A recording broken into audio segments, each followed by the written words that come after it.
INB news ముందుగా headlines.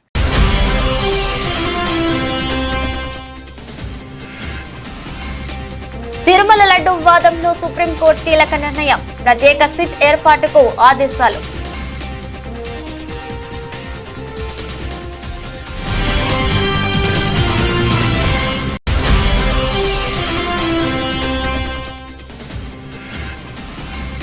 ఇకపై family digital కార్డే ఆధార్ కార్డ్, రేషన్ కార్డ్, రైతు బీమా కార్డు స్పష్టం చేసిన ముఖ్యమంత్రి రేవంత్ రెడ్డి.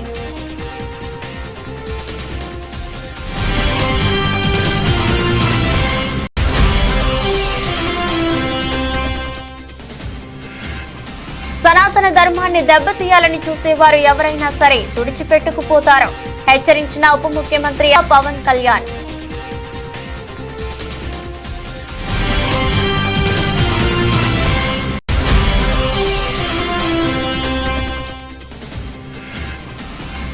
నేటి నుంచి తిరుమల బ్రహ్మోత్సవాలు.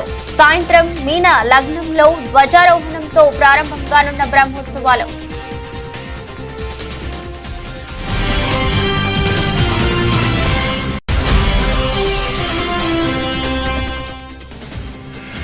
పవన్ కళ్యాణ్ చేసిన వ్యాఖ్యలకు ఘాటుగా బదులిచ్చిన వైసీపీ నేత భూమన కరుణాకర్ రెడ్డి. ఆయన ప్రసంగం పీఠాధిపతులు కూడా హడలిపోయేలా ఉందని ఎద్దేవా.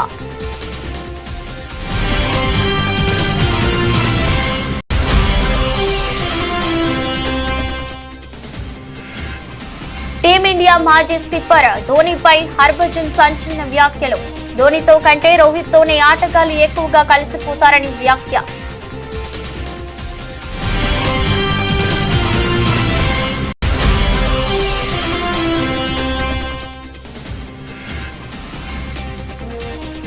నష్టాల నుండి లాభాల్లోకి కోలుకుంటున్న దేశీయ సూచీలు.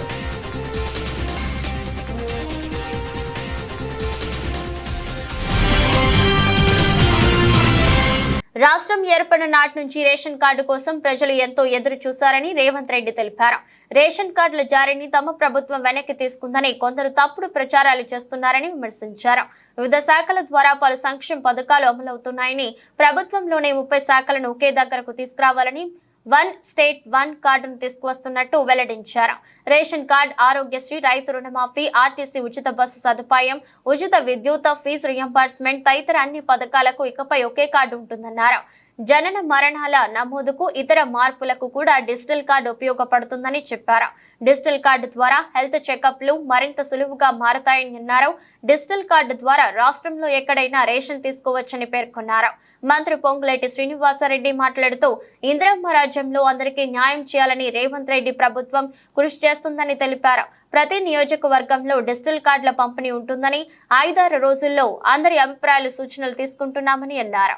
ఈ family digital card, one nation one ration ఏదైతే ఉన్నదో ఆ విధానంలో భాగంగా one state one card, Telangana రాష్ట్రంలో ప్రతి కుటుంబానికి ఒక గుర్తింపు కార్డునివ్వాలి.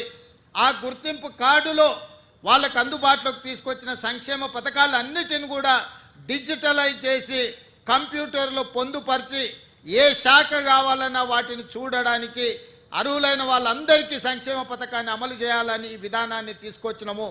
ఇవాళ ఈరోజు ప్రవేశపెడుతున్న ఫ్యామిలీ డిజిటల్ కార్డు, ఇదే రేషన్ కార్డు, ఇదే మీ ఆరోగ్యశ్రీ కార్డు, ఇదే మీ రైతు బీమా కార్డు, ఇదే మీ ఫీజు రియంబర్స్మెంట్ కార్డు, ఇదే మీ ఇందిరమ్మ ఇల్లుకు అర్హత, ఇదే మీకు కళ్యాణ లక్ష్మిని పొందడానికి అర్హత వస్తుంది.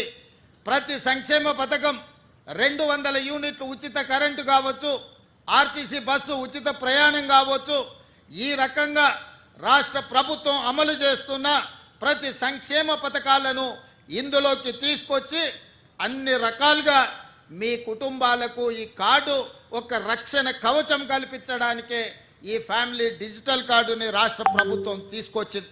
సనాతన ధర్మాన్ని దెబ్బతీయాలని చూసేవారు ఎవరైనా సరే తుడిచిపెట్టుకుపోతారని ఉప ముఖ్యమంత్రి జనసేన పార్టీ అధినేత పవన్ కళ్యాణ్ హెచ్చరించారు. దీనిపై బలమైన చట్టం రావాల్సి ఉందన్నారు. గురువారం రాత్రి తిరుపతిలోని జ్యోతిరావు పులే కూడలిలో జరిగిన వరాహి డిక్లరేషన్ సభలో ఆయన ప్రసంగించారు. అత్యధిక అసెంబ్లీ పార్లమెంట్ స్థానాలు గెలిచి కేంద్ర ప్రభుత్వానికి వెన్నుదన్నుగా నిలిచిన తమ కూటమి ప్రభుత్వానికి రాజకీయాలు చేయాల్సిన అవసరం లేదని, ఇప్పుడేమీ ఎన్నికలు కూడా లేవని తెలిపారు. అధికారంలోకి వచ్చి కేవలం 100 రోజులే అయింది. ఎన్నికల్లో అభివృద్ధి సంక్షేమాలపై ఇచ్చిన హామీలను ఎలా నిలబెట్టుకోవాలా అన్న దాని గురించి ఇప్పుడు మేము ఆలోచిస్తున్నాం. దశాబ్దాలుగా చూస్తున్నాం. ఇదేం కొత్త కాదు. చట్టాలు కూడా పనిచేస్తాయా?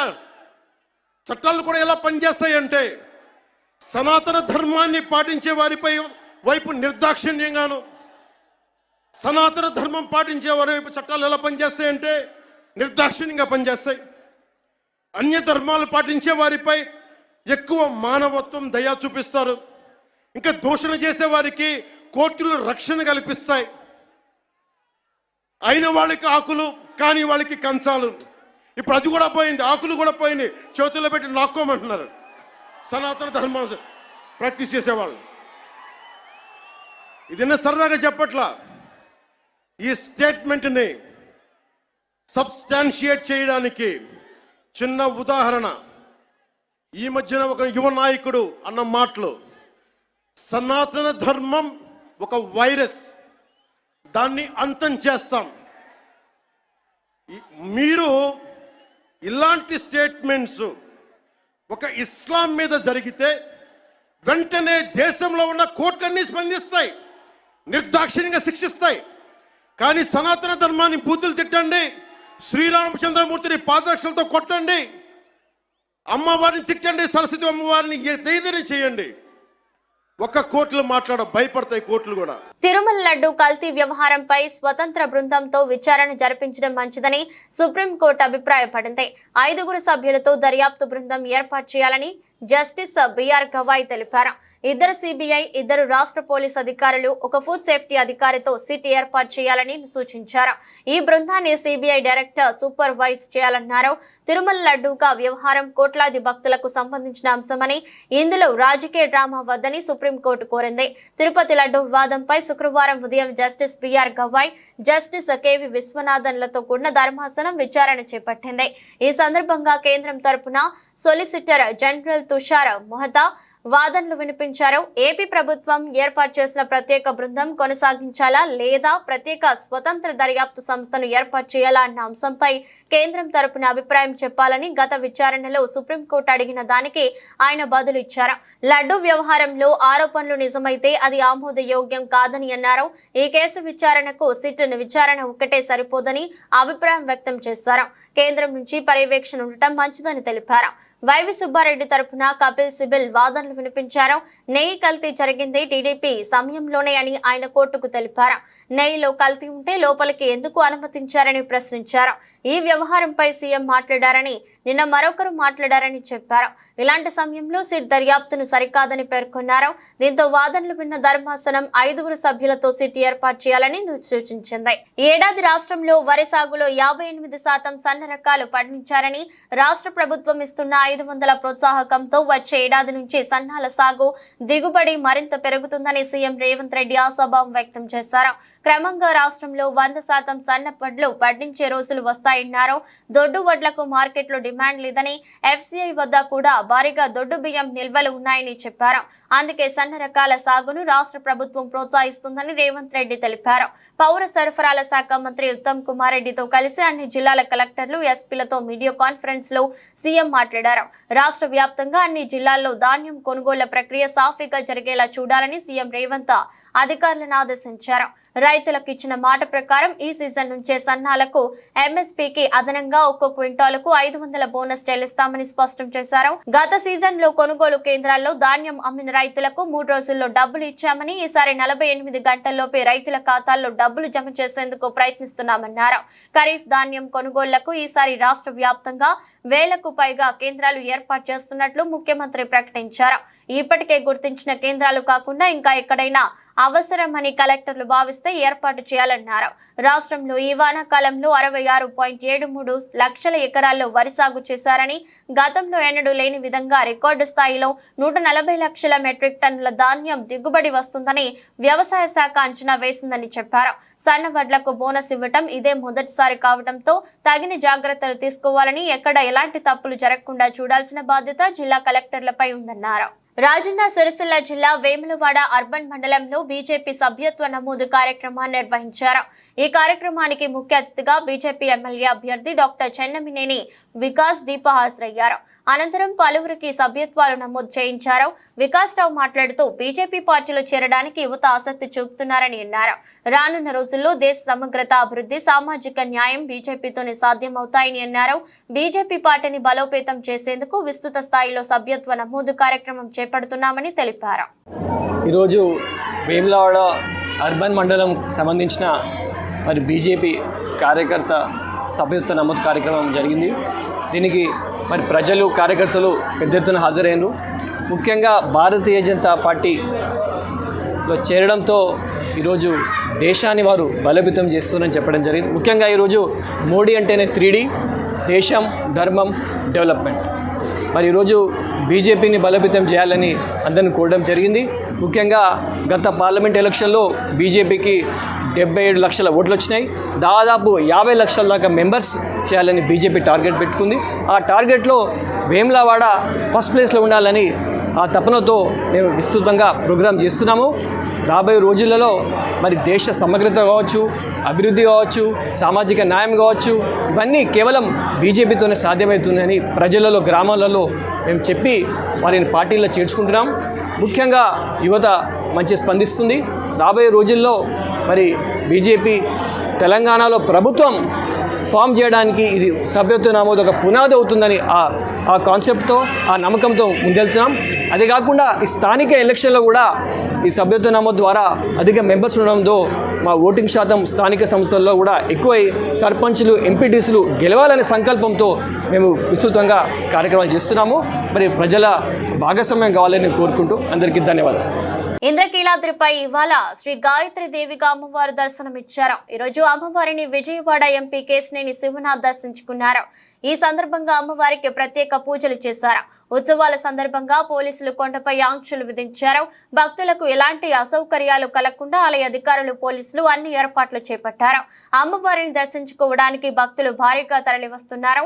దీంతో ఆలయ పరిసరాలు కిటకిటలాడుతున్నాయి. కొండపై నుంచి వచ్చే వాహనాలతో ట్రాఫిక్ జామ్ నెలకొంది. దీంతో భక్తుల ఇబ్బందులు పడుతున్నారు. ఈ సందర్భంగా కేశినేని శివనాథ్ మీడియాతో మాట్లాడుతూ దసరా శరన్నవరాత్రి మహోత్సవాల సందర్భంగా దుర్గమ్మను దర్శించుకోవడం ఎంతో ఆనందంగా ఉందని తెలిపారు. అంతేకాకుండా రాష్ట్ర ప్రభుత్వం యొక్క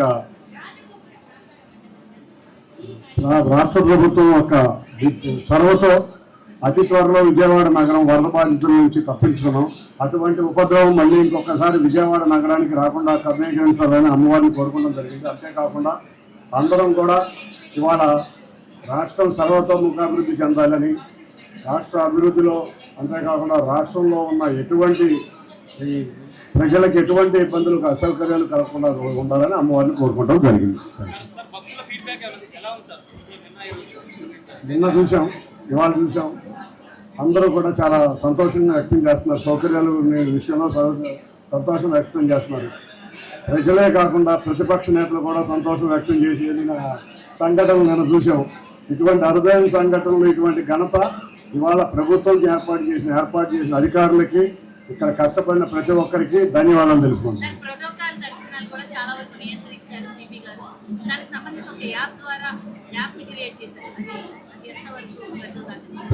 భక్తులకు ఎటువంటి అసౌకర్యం కలగకుండా ఒక యాప్ని క్రియేట్ చేయడం జరిగింది. యాప్ ద్వారా ఎంతమంది విఐపీలు వస్తున్నారు, ఎంత రెస్ట్రిక్ట్ చేయొచ్చు అనేది కూడా చూసుకోవడం జరిగింది.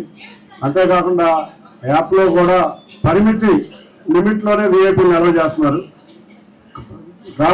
తిరుపతిలో వరాహి డిక్లరేషన్ సభలో డిప్యూటీ సీఎం పవన్ కళ్యాణ్ చేసిన వ్యాఖ్యలకు వైసీపీ నేత భూమన కరుణాకర్ రెడ్డి ఘాటుగా బదులిచ్చారు. కొత్త పీఠాధిపతి పవనానంద స్వామి తిరుపతి వెయిట్ చేశారు అంటూ వ్యంగ్యంగా ప్రదర్శించారు. ఇవాళ తిరుపతిలో పవన్ ప్రసంగం వినగానే తనకు కేఫ్ కేక పాట గుర్తొచ్చిందని తెలిపారు. పవనానంద స్వామి ప్రసంగం కళ్ళు తాగిన కోతిలా ఉందని, ఆయన ప్రసంగం పీఠాధిపతులు కూడా హడలిపోయేలా ఉందని ఎద్దేవా చేశారు. తన సభలో స్వామి పవనానంద న్యాయస్థానాలను సైతం హెచ్చరించారని భూమన తెలిపారు. ఇప్పటి వరకు సనాతన ధర్మాన్ని ఎవరు పట్టించుకోలేదట. అసలు పవన్ కళ్యాణ్ కి సనాతన ధర్మంలో ఓనమాలు అయినా తెలుసా అని ప్రశ్నించారు. అయోధ్యకు పంపిన లడ్డూలు సైతం కల్తీవని పవన్ స్వామి చెప్తున్నారు. ఇప్పుడు ఛాలెంజ్ చేస్తున్న తిరుమల శ్రీవారి లడ్డూలో కల్తీ జరిగితే మేం ఎలాంటి శిక్షకైనా సిద్ధమని భూమన స్పష్టం చేశారు. లడ్డూలో కల్తీ జరిగిందని మీరు వెంకన్న పాదాల వద్ద ప్రమాణం చేయగలరా అని సవాల్ విసిరారు. పవనానంద స్వామి మనసంతా విషభావాలతో నిండిపోయిందని చెప్పిన అసత్యాన్ని మళ్లీ చెప్తున్నారని విమర్శించారు. బాప్టిజం తీసుకోవటం, గొడ్డు మాంసం తినడం సనాతన ధర్మమా అని ప్రశ్నించారు. సనాతన ధర్మాన్ని పాటించే వారైతే తమ పిల్లలు పుట్టిన 9 నెలలకే తిరుమల తీసుకువచ్చి తలనినాలు తీయిస్తారని, కానీ పవన్ 14 ఏళ్ల తర్వాత తన కుమార్తెలను తిరుమల తీసుకువచ్చాడని విమర్శించారు. మరి పవన్ ఏ విధంగా సనాతన ధర్మ పరిరక్షణ అయ్యాడు అని మండిపడ్డారు. 100% పవన్ కళ్యాణ్ 100% సూడో స్పిరిచువలిస్ట్. ఎలా? సనాతన ధర్మం మా ఇంట్లో పాటిస్తామని చెప్పినటువంటి వ్యక్తి మా నాన్న దీపం వెలిగిస్తే సిగరెట్ కాల్చుకుంటాడు అంటే మీ ఇంట్లో సనాతన ధర్మం పాటించినట్టేనా? నేను బాప్టిజం తీసుకున్నాను అన్నటువంటి వ్యక్తి సనాతన ధర్మం పాటించినట్టేనా? నేను గొడ్డు మాంసం తిని ముందుకు వెళ్తాను అని చెప్పినటువంటి వ్యక్తి సనాతన ధర్మాన్ని పాటించినట్టేనా? వీటికి సమాధానాలు చెప్పిన తర్వాత అతను సనాతన ధర్మాన్ని గురించి మాట్లాడారు. సంగారెడ్డి జిల్లా పటాన్చెరు నియోజకవర్గం పటాన్చెరు డివిజన్ పరిధిలోని ముదిరాజ్ భవన్ లో తెలంగాణ యోగాసన స్పోర్ట్స్ అసోసియేషన్ ఆధ్వర్యంలో ఏర్పాటు చేసిన 5వ రాష్ట్ర స్థాయి యోగా పోటీలను లాంఛనంగా ప్రారంభించిన పటాన్చెరు శాసనసభ్యులు గూడెం మహిపాల్ రెడ్డి ప్రతి ఒక్కరి జీవితంలో యోగా భాగం కావాలని కోరారు. ప్రతిరోజు యోగా చేయడం ద్వారా మానసిక ప్రశాంతత, సంపూర్ణ ఆరోగ్యం లభిస్తుందని తెలిపారు. హాజరైన పటాన్చెరు కార్పొరేటర్ మెట్టు కుమార్ యాదవ్, మార్కెట్ కమిటీ మాజీ చైర్మన్ విజయ్ కుమార్, అసోసియేషన్ ప్రతినిధులు పాల్గొన్నారు. పిల్లలను ఈ విధంగా ముందుకు తీసుకుపోయి కాంపిటీషన్స్ పెట్టి వాళ్ళని ఎంకరేజ్ చేసినట్టయితే ఇంకా చాలా మంది ముందుకు వచ్చి ఇప్పుడున్న పరిస్థితులలో చూస్తూ ఉంటే భయమైతా ఉన్నది. స్టూడెంట్స్ అందరూ చాలా పెడదారి బట్టి మత్తు పానీయాలకు బానిసలై తల్లిదండ్రులు పెట్టుకున్న నమ్మకాన్ని వమ్ము చేయకుండా రకరకాల పెడదారి పోతా ఉన్నారు. స్పోర్ట్స్లో తప్పకుండా చదువుతో పాటు స్పోర్ట్స్లో రాణించి ఇటువంటి యోగా కాంపిటీషన్స్లో పిల్లలను ముందుకు తీసుకుపోయినట్టయితే చాలా బ్రహ్మాండంగా కొన్ని అరికట్టిన వాళ్ళు అవుతాం. కాబట్టి ఆ విధంగా నిర్వాహకులందరికీ మీ పాఠశాలలో చదువుతున్న మీ యాజమాన్యానికి, మీ మాస్టర్స్ అందరికీ, యోగా మాస్టర్స్ అందరికీ నేను ప్రత్యేకంగా మనవి చేస్తా ఉన్నా. ఇటువంటి కార్యక్రమాలు ఎక్కడికక్కడ నిర్వహించి పిల్లలను చదువు, క్రీడలు, యోగా వంటి ఒక అలవాట్లను ముందుకు తీసుకున్నట్టయితే రేపు రాబో కాలంలో పిల్లలు మంచి ఆలోచనతోటి ముందుకు మన తెలంగాణ ప్రాంతాలు కాకుండా యావత్ ప్రపంచమంతా వాళ్ళు మంచి ఆలోచనతో ముందుకెళ్ళి వాళ్ళ తల్లిదండ్రులు పెట్టుకున్న నమ్మకాన్ని ఎక్కడ బాబు చేయకుండా ముందుకెళ్తారని ఆశిస్తూ ఈ కాంపిటీషన్ పటాన్చెరు నియోజకవర్గంలో ఆల్రెడీ మన తెలంగాణ రాష్ట్ర స్టూడెంట్స్ అందరికీ యోగా కాంపిటీషన్ మన ముదిరాజ్ భవన్లో తెలంగాణ రాష్ట్ర వ్యాప్తంగా వచ్చిన యోగా స్టూడెంట్స్కి అందరికీ, నిర్వాహకులకు, వేదిక పైన ఆశలైన పెద్దలందరికీ ఆ ముదిరాజ్ భవన్ పావనం అయిపోయినప్పుడు తెలంగాణ రాష్ట్రం అంతా తెలంగాణ రాష్ట్ర నలుగురికి వచ్చి మా ముదిరాజ్ భవన్లో ఈ యోగా కాంపిటీషన్ నిర్వహిస్తున్నందుకు మా ముదిరాజ్ భవన్ గిట్ట పావనమైంది, మా నియోజకవర్గం గిట్ట పావనమైందని తెలియజేస్తూ మీ అందరికీ మరొకసారి నేను ఈ కార్యక్రమంలో పాల్గొన్న ప్రతి ఒక్కరికి పేరు పేరున నేను తెలుసు వచ్చి నమస్కరించుకుంటూ ధన్యవాదాలు తెలియజేస్తాను. ఇంద్రకీలాద్రిపై శ్రీ గాయత్రి దేవిగా దర్శనమిస్తున్న దుర్గమ్మను గన్నవరం ఎమ్మెల్యే యార్లగడ్డ వెంకట్రావు కుటుంబ సమేతంగా దర్శించుకున్నారు. దర్శనం అనంతరం మీడియా పాయింట్ వద్ద ఆయన మాట్లాడుతూ గాయత్రి దేవి అలంకారంలో దర్శనమిస్తున్న దుర్గమ్మను దర్శించుకోవడం ఆనందంగా ఉందని, భక్తులకు ఎటువంటి లోటుపాట్లు కలగకుండా ప్రభుత్వం మంచి ఏర్పాట్లు చేసినట్లు తెలిపారు. దుర్గమ్మ దయతో రాష్ట్రం వరదల నుండి త్వరగా కోలుకుందని చెప్పారు.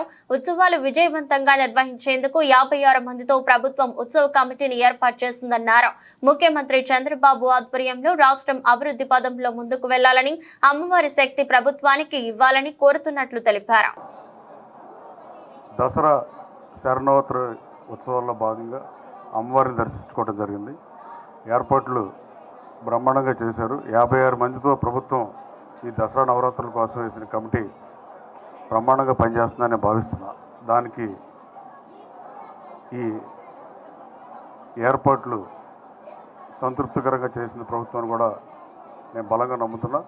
అలాగే మొన్న విజయవాడ నగరంలో వరదలు వచ్చినప్పుడు అమ్మవారి దయ వల్ల ప్రజలు బయటపడే పరిస్థితి, రాష్ట్రం సుభిక్షంగా ఉండాలని, అలాగే ఆంధ్రప్రదేశ్ రాష్ట్రం అభివృద్ధి పదంలో ముందుకెళ్లాలని, దానికి అమ్మవారి శక్తి ప్రభుత్వానికి కావాలని, అలాగే ప్రజలందరికీ సుఖశాంతులతో ఉండాలని, నా గణవరాజు ప్రజలు అలాగే రాష్ట్ర ప్రజలు సుఖశాంతులతో ఉండాలని కోరుకుంటున్నా. Thank you. ఇంద్రకీలాద్రి అమ్మవారి ఆలయంలో ఘనంగా దసరా శరన్నవరాత్రి మహోత్సవాలు వైభవంగా జరుగుతున్నాయి. రెండో రోజు దేవి శరన్నవరాత్రి ఉత్సవాల్లో భాగంగా శుక్రవారం గాయత్రి దేవి అలంకారంలో భక్తులకు దుర్గమ్మ దర్శనమిస్తోంది. తెల్లవారుజామున 4 గంటల నుంచి రాత్రి 11 గంటల వరకు అమ్మవారిని దర్శించుకోవచ్చు. కాగా ఇంద్రకీలాద్రిపై దసరా ఉత్సవాలలో తొలి రోజు గురువారం పెద్ద సంఖ్యలో భక్తులు తరలివచ్చారు. ఉత్సవాల నిర్వహణలో వివిధ శాఖల సమన్వయం కారణంగా అమ్మ దర్శనాలు ప్రశాంతంగా సాగాయి. భక్తులకు ఎలాంటి ఇబ్బందులు కలగకుండా అధికారులు చర్యలు చేపట్టారు. ప్రోటోకాల్ ఉన్న వారికి మినహా అంతరాలయ దర్శనాలను చాలా వరకు నియంత్రించారు. ఈసారి వీఐపీల దర్శనాలను ఉదయం సాయంత్రం నిర్ణీత సమయంలోనే అనుమతించడం వల్ల అంతరాలయ దర్శనాలు తగ్గాయి. శ్రీమాత్రే నమః. ఆదిపరాశక్తి అఖిలాండ కోటి బ్రహ్మాండ నాయకి జగన్మాత ఇంద్రకీలాద్రిపైన కనకదుర్గా స్వరూపంగా అవతరించి భక్తులను అనుగ్రహిస్తున్న ఈ దివ్యమైన క్షేత్రంలో ఈ క్రోధినామ సంవత్సరంలో శ్రీదేవి శారదా శరన్నవరాత్రి దివ్య మహోత్సవములు అత్యంత వైభవోపేతంగా ప్రారంభమై నేడు మనం 2వ రోజులో ఉన్నాం. నేడు అమ్మవారిని మనం శ్రీ గాయత్రీదేవిగా దర్శించుకుంటూ ఉన్నాం, పూజించుకుంటూ ఉన్నాం, ఆరాధిస్తూ ఉన్నాం. అయితే అమ్మవారు ఒక ప్రత్యేకమైన విభిన్నమైన విశిష్టమైన రూపంలో మనకి దర్శనమిస్తున్నది. ఈ రోజున 5 శిరస్సులతో అమ్మవారు మనకి దర్శనమిస్తున్నది. ఈ 5 శిరస్సులు కూడా 5 వర్ణములతో ఉన్నాయి, అంటే 5 రంగులతో. ఇవి దేనికి సంకేతంగా అమ్మవారు ధరించినది అంటే భూమి, అగ్ని, ఆకాశము, వాయువు, జలము అనే పంచభూతములు ఏవైతే ఉన్నాయో ఆ పంచభూత వర్ణములను తన శిరస్సుకు ధరించి తానే ప్రకృతి స్వరూపంగా మనకి దర్శనమిస్తున్న జగన్మాత 5 శిరస్సులకు 3 నేత్రములతోనూ 10 చేతులతోనూ హంసవాహినిగా ఆ గాయత్రీదేవి మనకి దర్శనమిస్తున్నది. గయాంత్రాయతే ఇది గాయత్రి అంటే ప్రాణశక్తి గాయత్రీదేవి. కాబట్టి త్రిసంధ్యల యందు కూడా మనం ఉపాసించే స్వరూపం ఆ గాయత్రీదేవి. కాబట్టి అటువంటి అమ్మ ఉపాసన చేత ముందుగా మనం ప్రాణశక్తిని మనం పొందగలుగుతాము. అలాగే నా గాయత్ర్యా పరో మంత్రం, గాయత్రి మంత్రానికి మించిన మంత్రం ఇంకొకటి లేదు. అటువంటి అమ్మ ఉపాసన, ఆరాధన, నామ జపం కూడా మనం ప్రాణశక్తిని పొందడమే కాకుండా జ్ఞానాన్ని కూడా మనం పొందగలుగుతాం. తద్వారా ఇహంలో సౌఖ్యమైన ఆనందమైన జీవితాన్ని ఆ అమ్మ అనుగ్రహంతో మనం పొందగలుగుతాం. శ్రీమాత్రే నమః. కలియుగ ప్రత్యక్ష దైవం తిరుమల శ్రీవారి బ్రహ్మోత్సవాలకు ఏర్పాట్లు పూర్తయ్యాయి. ఈ రోజు నుంచి ప్రారంభమయ్యే నవాహ్నిక సాలకట్ల బ్రహ్మోత్సవాలను అంగరంగ వైభవంగా నిర్వహించేందుకు టీటీడీ ఏర్పాట్లను పూర్తి చేసింది. బ్రహ్మోత్సవాల్లో భాగంగా ధ్వజారోహణానికి ముందు రోజు నిర్వహించే అంకురార్పణ కార్యక్రమాన్ని గురువారం రాత్రి శాస్త్రోక్తంగా నిర్వహించారు. ఈ సందర్భంగా సేనాధిపతి విశ్వక్సేనుల ఉత్సవం ఘనంగా జరిగింది. మాడ వీధుల్లో విశ్వక్సేనుల ఊరేగింపు నిర్వహించారు. ఈ రోజు సాయంత్రం 5:45 మీన లగ్నంలో నిర్వహించే ధ్వజారోహణంతో బ్రహ్మోత్సవాలు ప్రారంభం కానున్నాయి. ఈ రోజు రాత్రి వాహన సేవలు మొదలై 9 రోజుల పాటు వివిధ వాహన సేవలపై మలయప్ప స్వామి ఊరేగింపు చేయనున్నారు. 12వ తేదీ చక్ర స్నానంతో బ్రహ్మోత్సవాలు ముగియనున్నాయి. ఈ రోజు రాష్ట్ర ప్రభుత్వం తరపున శ్రీవారికి ముఖ్యమంత్రి చంద్రబాబు పట్టు వస్త్రాలు సమర్పించనున్నారు. సీఎం పర్యటన నేపథ్యంలో కట్టుదిట్టమైన భద్రతా చర్యలను చేపట్టారు. ఇక బ్రహ్మోత్సవాల సందర్భంగా ప్రైవేటు వాహనాలపై పోలీసులు ఆంక్షలు విధించారు. ఈ రోజు నుంచి ఈ నెల 7వ తేదీ మధ్యాహ్నం వరకు ప్రైవేటు వాహనాలను PSC 3 వరకు మాత్రమే అనుమతిస్తారు. గరుడ సేవ సందర్భంగా 7వ తేదీ మధ్యాహ్నం 2 గంటల నుంచి 9వ తేదీ ఉదయం 9 గంటల వరకు ప్రైవేటు వాహనాలకు ఘాట్ రోడ్లో అనుమతి లేదు. అలాగే 9వ తేదీ ఉదయం 9 గంటల నుంచి 12వ తేదీ వరకు ప్రైవేటు వాహనాలను PSC 3 వరకు మాత్రమే అనుమతి ఇచ్చినట్లు పోలీసులు చెప్పారు. ఇప్పటికే ఘాట్ రోడ్డులో ద్విచక్ర వాహనాలను నిలిపివేసినట్లు ప్రకటించారు. దేశానికి 2 ప్రపంచ కప్లు ఛాంపియన్స్ ట్రోఫీ అందించి పెట్టిన టీమిండియా మాజీ కెప్టెన్ మహేంద్ర సింగ్ ధోనీపై మాజీ స్పిన్నర్ హర్భజన్ సింగ్ సంచలన వ్యాఖ్యలు చేశారు. Indian Premier League Dhoni, Rohit ఇద్దరి కెప్టెన్సీలో ఆడిన బజ్జీ ఇద్దరిలో బెస్ట్ కెప్టెన్ ఎవరన్న ప్రశ్నకు రోహిత్ కే ఓటేశాడు. ధోని కెప్టెన్సీలో భారత జట్టు 2007 టీ20 ప్రపంచ కప్, 2011లో వన్డే ప్రపంచ కప్ గెలుచుకోగా 2013లో ఛాంపియన్స్ ట్రోఫీ గెలుచుకుని ICC అన్ని ట్రోఫీలు గెలుచుకున్న జట్టుగా రికార్డులకెక్కింది. రోహిత్ శర్మ సారథ్యంలోని భారత జట్టు 2024 టీ20 ప్రపంచ కప్ గెలుచుకుంది. IPLలో ధోని సారథ్యంలో చెన్నై సూపర్ కింగ్స్, రోహిత్ సారథ్యంలోని ముంబై ఇండియన్స్ జట్లు చెరో 5 టైటిల్లు సాధించాయి. ధోనితో పోలిస్తే రోహిత్ బెస్ట్ కెప్టెన్ అని కితాబునిచ్చిన హర్భజన్ సింగ్ రోహిత్ తన ఆటగాళ్లకు చేరువగా ఉంటాడని, ధోనితో పోలిస్తే ఈ లక్షణాలు అతన్ని వేరుగా ఉంచుతాయని ప్రశంసించాడు. ధోనితో కంటే రోహిత్ తోనే ఆటగాళ్లు ఎక్కువగా కనెక్ట్ అవుతారని పేర్కొన్నాడు. రోహిత్ తన ఆటగాళ్లతో సన్నిహితంగా మెలుగుతాడని, వారి వ్యూహాలను అర్థం చేసుకుంటాడని, వారిలో ఆత్మవిశ్వాసం నింపడం వంటివి అతన్ని పీపుల్స్ కెప్టెన్ గా మార్చాయని కితాబునిచ్చాడు. ఈ విషయంలో ధోని కంటే మెరుగని పేర్కొన్నాడు. స్పోర్ట్స్ యూరీ కార్యక్రమంలో మాట్లాడుతూ ఆయన వ్యాఖ్యలు చేశాడు. మైదానంలో ధోని కూల్ గా ప్రశాంతంగా ఉంటాడని పేర్కొన్న హర్భజన్ ఆటగాళ్ల విషయంలో ధోని జోక్యం చేసుకోవడని విమర్శించాడు. ఆటగాళ్లు తప్పు చేసినా చెప్పడని, ఆ తప్పుల నుంచి వారే నేర్చుకుంటాడని వదిలేస్తాడని చెప్పాడు. ధోని మౌనంగా ఉంటూనే తన ఆలోచనలను ఆటగాళ్లకు తెలియజేసేవాడని, సహచరులతో అలానే సంభాషించడం అతని శైలి అని చెప్పుకొచ్చాడు. అదే సమయంలో రోహిత్ ఆటగాళ్లతో కలిసిపోయే విధానం, మాట్లాడే తీరు వారిలో నమ్మకాన్ని పెంచడం వంటివి ధోని కంటే భిన్నంగా నిలబడతాయని, ఆటగాళ్లలో విశ్వాసాన్ని పెంచుతాయని వివరించాడు. అంతర్జాతీయంగా నెలకొన్న ఉద్రిక్తతలు, ఇరాన్ ఇజ్రాయెల్ మధ్య ముదురుతున్న ఘర్షణ వాతావరణం, యుద్ధ భయాలతో దేశీయ సూచీలు ఒడిదుడుకులకు లోనవుతున్నాయి. గురువారం భారీ నష్టాలను చూసిన మార్కెట్లు శుక్రవారం లాభ నష్టాలతో దోబుర్చులాడుతున్నాయి. ఉదయం నష్టాలతో ప్రారంభమైన మార్కెట్లు ఆ తర్వాత మరింత క్షీణించాయి. అయితే ఆ తర్వాత కొనుగోళ్లు మొదలవడంతో లాభాల్లోకి వచ్చాయి. అంతర్జాతీయ పరిణామాలను జాగ్రత్తగా గమనిస్తున్న మదుపర్లు అప్రమత్తంగా వ్యవహరిస్తున్నారు. గురువారం ముగింపుతో పోల్చుకుంటే దాదాపు 200 పాయింట్ల నష్టంతో 82,244 వద్ద ప్రారంభమైన సెన్సెక్స్ ఆ తర్వాత కొద్దిసేపటికే 82,051కి పడిపోయింది. అయితే ఆ తర్వాత కొనుగోళ్ల ప్రారంభం కావడంతో లాభాల బాట పట్టింది. కనిష్టం నుంచి ఏకంగా 900 పాయింట్లు ఎగబాకి 82,935 వద్ద గరిష్టానికి చేరుకుంది. ప్రస్తుతం ఉదయం 11:25 సమయానికి సెన్సెక్స్ 272 పాయింట్ల లాభంతో 82,769 వద్ద ట్రేడ్ అవుతుంది. మరోవైపు నిఫ్టీ కూడా సెన్సెక్స్ బాటలోనే కదలాడుతుంది. దాదాపు 75 పాయింట్ల నష్టంతో రోజును ప్రారంభించింది. ఆ తర్వాత లాభాల్లోకి వచ్చింది. ప్రస్తుతానికి 54 పాయింట్ల లాభంతో 25,304 వద్ద ట్రేడ్ అవుతుంది. సెన్సెక్స్ లో bank of Baroda, Glenmark, ONGC, Gujarat gas లాభాల బాటలో సాగుతున్నాయి. M&M financials, Chambal fertilizers, Godrej properties, Berger paints షేర్లు నష్టాల్లో ట్రేడ్ అవుతున్నాయి. BSE మిడ్ క్యాప్ ఇండెక్స్ 64 పాయింట్ల లాభంలో ఉంది. బ్యాంక్ నిఫ్టీ 273 పాయింట్ల లాభంతో ట్రేడ్ అవుతుంది. డాలర్ తో పోలిస్తే రూపాయి మారకం విలువ 83.96గా ఉంది. వార్తలు ముగించే ముందు మరోసారి హెడ్లైన్స్.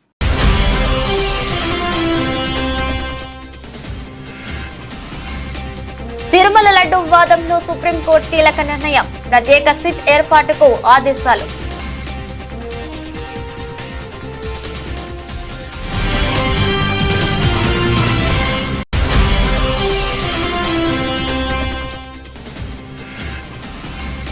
ఇకపై ఫ్యామిలీ డిజిటల్ కార్డే ఆధార్ కార్డ్, రేషన్ కార్డ్, రైతు బీమా కార్డు స్పష్టం చేసిన ముఖ్యమంత్రి రేవంత్ రెడ్డి.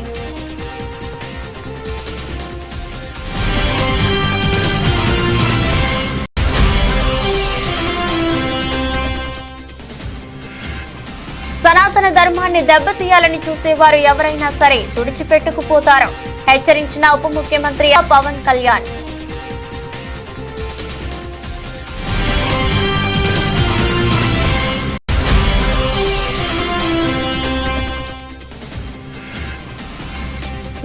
నుంచి తిరుమల బ్రహ్మోత్సవాలు సాయంత్రం మీన లగ్నంలో ధ్వజారోహణంతో ప్రారంభం కానున్న బ్రహ్మోత్సవాలు.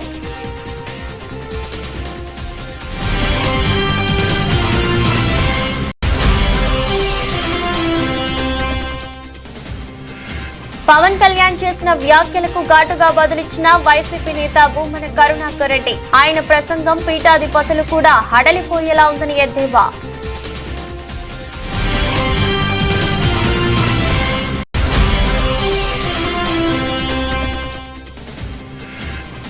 టీమిండియా మాజీ స్కిప్పర్ ధోనీపై హర్భజన్ సంచలన వ్యాఖ్యలు. ధోనీతో కంటే రోహిత్తోనే ఆటగాళ్లు ఎక్కువగా కలిసిపోతారని వ్యాఖ్య.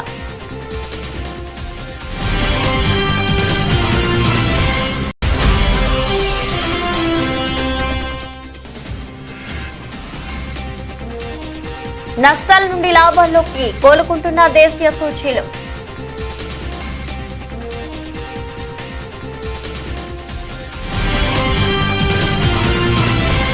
ఇది రోజు బులెటిన్. మరో బులెటిన్లో మళ్ళీ కలుద్దాం. అంతవరకు సెలవు. నమస్కారం.